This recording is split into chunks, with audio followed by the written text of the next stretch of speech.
The marketplace smelled of rust and despair. Under the dull copper sky of Ralaprime, countless beings lined the auction platforms, each one a living product to be bartered away. Among them stood Kayla, tall, slender, with dusky lavender skin dulled by malnutrition, and eyes like molten silver dimmed by exhaustion. She clutched the edge of the platform railing, but her gaze never left the small, frail figure hiding behind a post at the market's edge, her daughter, barely 6 cycles old. The child's ribs showed through her thin tunic. Kayla's throat tightened, but she forced herself to stand still. She couldn't let them see her weakness. Lot 47. The auctioneer barked, his voice metallic through the sound projector. Female, prime age, pliant temperament, skilled in... I'll take her. The voice cut through the clamor. Deep, steady human. Heads turned.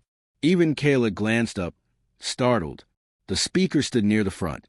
A tall man in plain cargo leathers, dark hair streaked with sun, eyes sharp and assessing. Humans were rare here, mostly traders or mercenaries. This one didn't look like either. The auctioneer blinked, irritated. You haven't even heard the... I said, I'll take her, the man repeated, tossing a credit chip onto the platform. The amount made the auctioneer's jaw tighten. It was far more than Kayla's worth. Moments later, the chains at her wrists were released.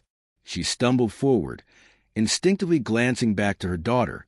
Wait, she cried hoarsely. My child. Please, I can't leave her. The auctioneer shoved her toward the human. Your kid isn't part of the sale. Move. Kayla's heart shattered. She'd sold herself so her daughter might eat for another week.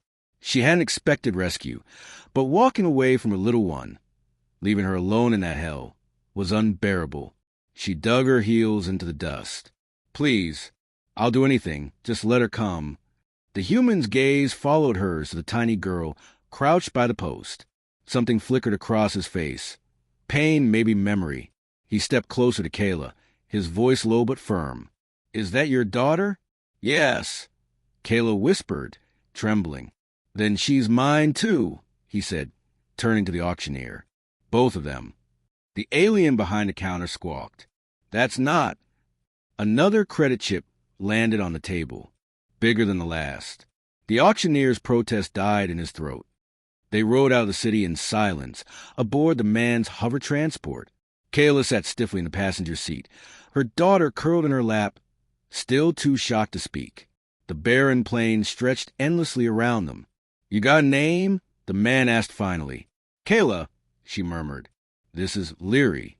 I'm Ethan, he replied. Kayla's fingers tightened protectively around Leary. What do you want from us? Nothing you don't want to give, Ethan said simply. I bought you to free you. She stared at him, disbelieving. No one does that. I do. Ethan's homestead was modest, a stone dwelling on a stretch of untamed land near a freshwater spring. It wasn't much, but compared to the slums of Ralaprime, it felt like paradise. Over the next few days, Kayla waited for the catch. Surely he would demand something eventually. Work, servitude, or body. It was what buyers always wanted. But Ethan asked nothing. He gave them food, fresh fruit, clean water, warm bread. He showed Leary how to feed the docile grazers that wandered his fields. He let Kayla sleep, really sleep, for the first time in years. One evening, as the twin moons rose, Kayla found him outside repairing a broken fence. Why? She asked softly. He glanced up. Why what? Why are you helping us? Ethan set down his tools. Because I've seen what happens when no one helps. I lost my wife and son in the border wars. I couldn't save them. Maybe I can save someone else. Kayla's breath caught. She looked at him, really looked, and saw not just a stranger, but a man carrying his own scars. Over the weeks, walls she built around her heart began to crack. Leary laughed more now, chasing fireflies in the fields. Kayla found herself laughing too, sometimes, when Ethan teased her gently about her stubbornness. She started cooking with him, sharing stories of her homeworld long destroyed. One night, a storm raged outside. Leary slept curled between them on a rug by the hearth.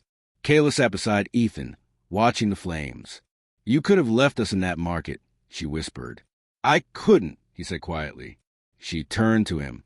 Ethan, I don't have anything to give you. He met her gaze, steady and warm. You've already given me more than you know.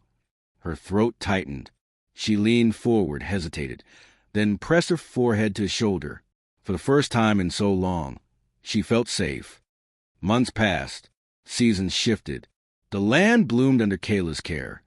Leary grew stronger, healthier. One morning, as they harvested early fruit, Leary ran to Ethan and wrapped her little arms around his legs. Papa, she said shyly. Ethan froze. Kayla's heart stuttered. He knelt, eyes glistening, and hugged her back. Yeah, he whispered. Papa's here. Kayla watched them, tears slipping down her cheeks. She had sold herself to feed her child. She had expected change, degradation, the end of hope. Instead, she had found love, quiet, steadfast, and healing. And for the first time in years, she dared to believe in a future.